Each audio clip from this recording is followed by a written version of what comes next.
Hello, I have been asked the question concerning resources and sliders. For this example, I've chosen at random New Zealand. I've looked at all the resources and I'm going to use petroleum for my example, although the methodology works the same regardless of the research. I'm sorry, the resource. Right here you can see on day one, I haven't unpaused the game. Our production is 77,000. Our actual use is 111,000, but we have a huge stockpile, which means this will last us for quite some time. Now, 3.4 years is what it's telling us at current rates. But obviously, as we play the game, we're going to increase our military, so forth and so on. The citizens are going to grow, and they're going to require more of this product. So this is just one day. As of right now, this is how much the game is telling me I can last. But, we play a month into the game, and that will probably change, something drastically, I would imagine, depending on your gameplay style. But more importantly, let's look at the sliders. Now, there's two that are very important as your import. Obviously, if we never build any more production capability for petroleum, we're going to have to be importing. And right now, it's set to auto purchase. You can see the market price is $212. Okay, our minister will automatically purchase petroleum as needed, and will pay up to $280. And the market availability is excellent, meaning there are a lot of people selling petroleum. And you can change this simply by clicking on plus or minus, or actually clicking on this and moving it. Okay. Now, the second thing to look at is your sales. In this case, we don't want to sell any because we don't make enough to start with. However, if we were in an economical crisis and we actually needed to generate money very quickly, you could sell this item using bulk sales.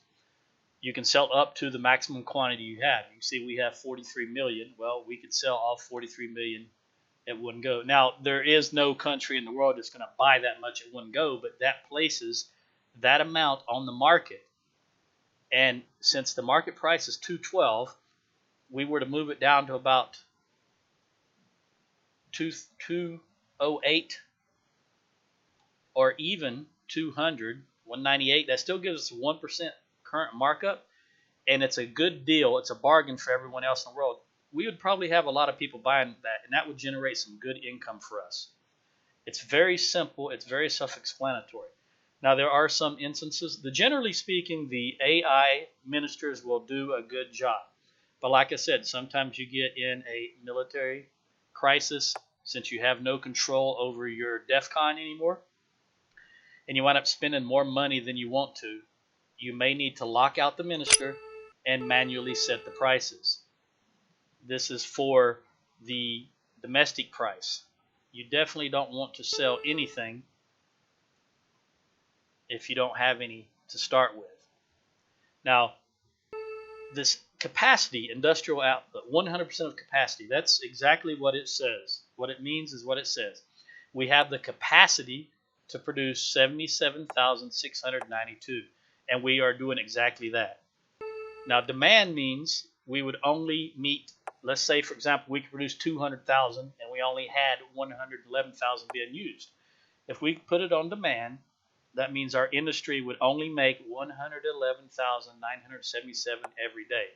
It's not applicable here, but there are some times where, excuse me, let's say, for example, we were making more than we needed. This is timber. I didn't mean to go over the timber, but we're going to look at it. Timber capacity, maximum capacity. But when we look at our money, we can see that our expense report is our production is killing us, for example. I'm not saying that is the case now, but future down the game. What we wanted to do is decrease our production costs, but still have enough to make and have a little bit of export. We could set this to demand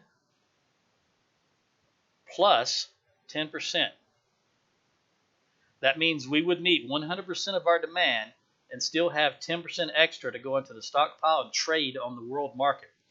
That would lower our production cost because we don't have as many factories producing right now, and that would still give us a little bit of stock that we could sell, make money off of, and we would meet our demands. There's a lot of fine adjustments you can make to this.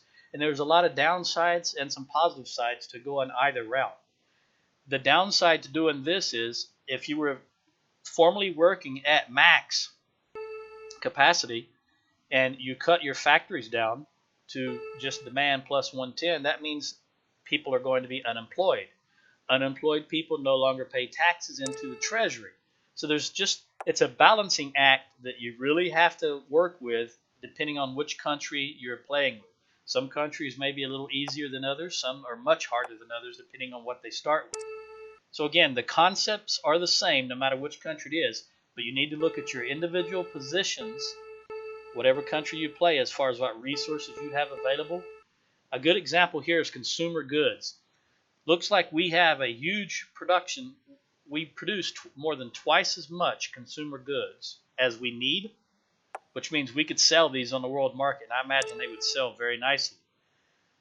So, instance, since we lack petroleum, in this instance, what we could do is sell consumer goods at a decent markup and then use that money to buy petroleum.